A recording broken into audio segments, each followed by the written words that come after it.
बिस्मिल्लाहिर्रहमानिर्रहीम। अस्सलाम वालेकुम दोस्तों, एक नई वीडियो के साथ हाजिर होते हैं। चलिए अपनी वीडियो स्टार्ट करते हैं।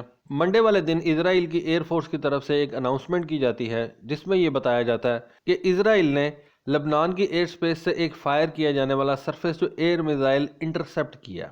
इजराइल के मुताबिक ये सरफेस टू एयर मिसाइल हिजबुल्लाह ने फायर किया और हिजबुल्लाह ने यह surface to air missile Israel के एक यूएवी के ऊपर फायर किया। और इजरायली एयरफोर्स ने कहा है कि हमारा जो David sling aerial defence system है उसने इस surface to air missile system को जाके निशाना बनाया और हमारा जो यूएवी है वो बिल्कुल सेफ एंड साउंड है।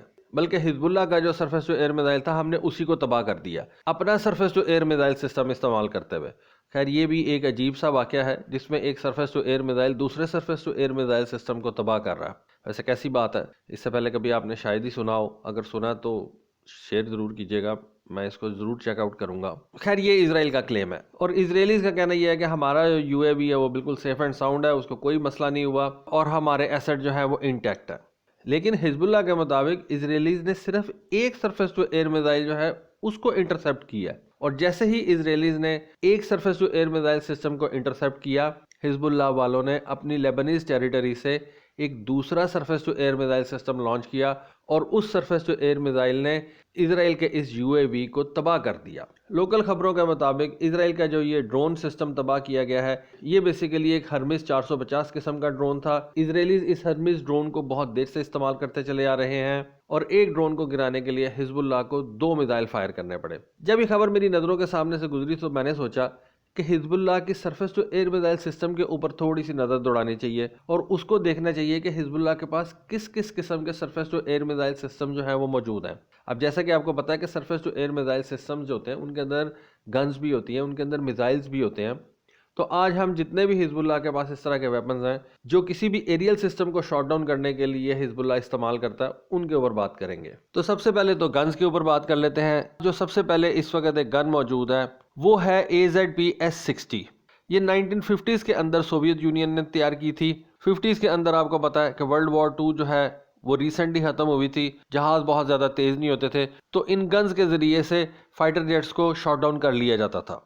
फिर हिजबुल्लाह के पास एक ZU-23-2 किस्म की गन मौजूद है। इस गन को भी सोवियत यूनियन ने तैयार किया था। उसके बाद हिजबुल्लाह के पास एक टाइप 55 की 35 मिलीमीटर की गन है। ये गन लेबनान को चाइना ने प्रोवाइड की थी और हो सकता है कि अब इस गन को हिजबुल्लाह वाले इस्तेमाल ना कर रहे हो क्योंकि ये भी बहुत ही पुरानी गन है। उसके अलावा हिजबुल्लाह के पास कुछ सेल्फ प्रोपेल्ड गन्स भी मौजूद हैं जिनके अंदर ZSU-23-4 किस्म की गन्स हैं। ये बेसिकली USSR इस्तेमाल करती थी। USSR के अंदर जो है इनको यूज़ किया जाता था। ये बेसिकली सोवियत एरा के अंदर तैयार की गई थी, बड़े नंबर के अंदर तैयार की गई थी और उस वक्त के सोवियत एलाइज जो थे वो इस किस्म की self propelled anti aircraft guns को इस्तेमाल करते थे। फिर एक गन थी ZPU-1, ZPU-2, ये भी सोवियत गन है। उसके बाद KS-12A है, KS-19 है, ZSU-57-2 है। ये एक self propelled anti aircraft gun थी। इनको भी हिजबुल्लाह जो है वो इस्तेमाल कर रहा है। फिर हिजबुल्लाह के पास सरफेस टू एयर मिसाइल्स भी मौजूद हैं जिनके अंदर सोवियत मेड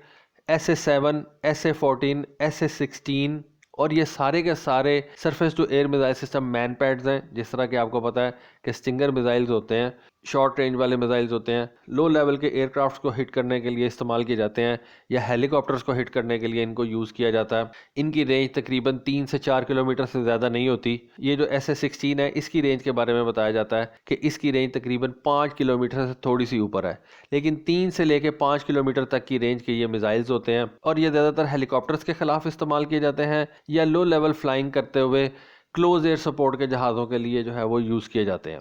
उसके अलावा ईरान हिजबुल्लाह को कुछ अपने मुल्क के अंदर तैयार किए हुए मैन पैड्स भी फराहम करता है क्योंकि ये जो SA-7, SA-14 और SA-16 वाले मिसाइल सिस्टम्स हैं ये सोवियत इरा के अंदर तैयार किए गए थे। ईरान इनको अपने मुल्क के अंदर अंडर लाइसेंस तैयार करता है और इस तरह के बहुत से सिस्टम्स ईरान ने 2006 के बाद हिजबुल्लाह के हवाले कर रखे हैं। तो इससे आप अंदाज़ा लगा सकते हैं कि हिजबुल्लाह के पास surface to air missile systems की कमी नहीं है। अब ये तो शॉर्ट रेंज वाले surface to air missile systems हैं, लेकिन अगर हिजबुल्लाह ने एक मेल ड्रोन जो है उसको शॉट डाउन किया तो इसका मतलब है कि हिजबुल्लाह के पास इससे ज़्यादा रेंज वाले भी surface to air missile systems मौजूद हैं जिनके बारे में आपको कंफर्मेशन के साथ नहीं कह सकते। लेकिन अगर एक male drone Hezbollah shot down करने में कामयाब हुआ है तो इसका मतलब है कि हिजबुल्लाह के पास ये कैपेबिलिटी मौजूद है। अब ये किस किस्म की कैपेबिलिटी हो सकती है? हिजबुल्लाह के पास ये 9K-38 इगला یہ بھی مین پیڈز ہیں، یہ استعمال کر سکتا ہے۔ اور ویسٹرن انٹیلیجنس کے مطابق ایران نے اس طرح کے surface to air missile system جو ہے وہ حزب اللہ کے حوالے کر رکھے ہیں۔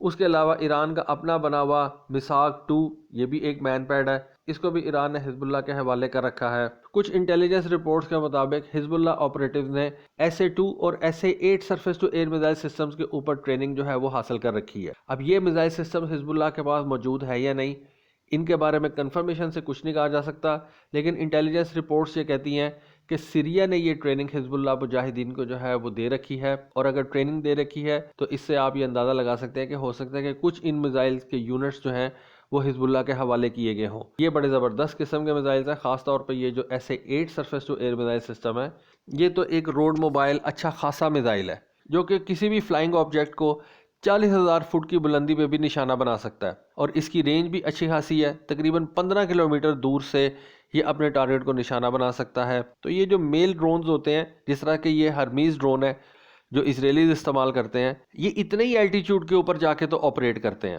تو ہو سکتا ہے کہ حزب اللہ والوں نے یہ SA-8 surface to air missile system اس ڈرون کو شاٹ ڈاؤن کرنے کے لیے استعمال کیا ہو اور اپنی کیپیبلٹیز جو ہیں وہ اسرائیل کو دکھا دی ہوں۔ یہ میزائل سسٹمز آپ کو یورپ کے اندر بھی مل جاتے ہیں، چیکو سلواکیہ یوز کرتا تھا، چیک ریپبلک اس کو استعمال کرتی تھی، ایسٹ جرمنی کے اندر یہ میزائل سسٹم یوز ہوتا تھا، عراق نے اس میزائل سسٹم کو پرچیز کر رکھا تھا، جارڈن، کویت، لیبیا، پولینڈ، یہ ساری کنٹریز جو ہیں یہ SA-8 میزائل سسٹمز استعمال کرتے تھے۔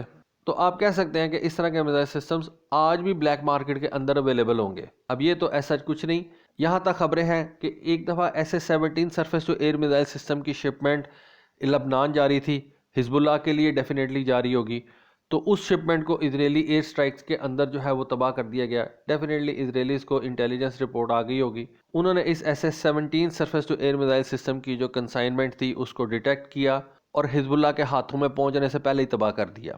پھر ایک انٹیلیجنس کے مطابق ایران کے راستے Russian SA-22 surface to air missile system جو ہیں یہ بھی حزب اللہ کے حوالے کر دیے گئے ہیں، لیکن یہ ایک ڈسپیوٹڈ خبر ہے۔ اتنا زبردست سسٹم جو ہے میرا نہیں خیال کہ اس وقت حزب اللہ استعمال کر رہا ہے۔ ایران کا Sayyad surface to air missile system جو کہ basically American Hawk surface to air missile system کا ایک کلون ہے، اس کے بارے میں بھی خبریں ہیں کہ حزب اللہ کے پاس اس کی کچھ بیٹریز موجود ہیں۔ پھر یہ جو فرینچ کروشیل سسٹم ہے اور اس کا جو چائنیز ویریئنٹ ہے HQ-7 سسٹم، اس کے بارے میں بھی بتایا جاتا ہے کہ ایران اس طرح کا ایک سسٹم اپنے ملک کے اندر تیار کرتا ہے، اور وہی سسٹم ایران نے حزب اللہ کو بھی پرووائڈ کر رکھا ہے۔ تو جس طرح سے حزب اللہ نے یہ ایک UAV تباہ کیا اسرائیل کا، اس سے یہ ظاہر ہوتا ہے کہ حزب اللہ کے پاس بڑے جدید قسم کے surface to air missile systems موجود ہیں، اور حزب اللہ نے اپنی یہ کیپیبلٹی اب اسرائیل کو بھی شو کر دی ہے، نہ صرف اسرائیل کو بلکہ ساری دنیا کو دکھا دی ہے۔ تو دوستو یہ ایک خبر میری نظروں کے سامنے سے گزری تھی، سوچا آپ کے ساتھ شیئر کروں۔ ہوپفلی آپ کو آج کی ویڈیو، آج کی انفارمیشن پسند آئی ہوگی۔ کامنٹ سیکشن میں اپنی رائے سے ضرور آگاہ کیجیے گا۔ آج کے لیے بس اتنا ہی، تھینک یو، اللہ حافظ۔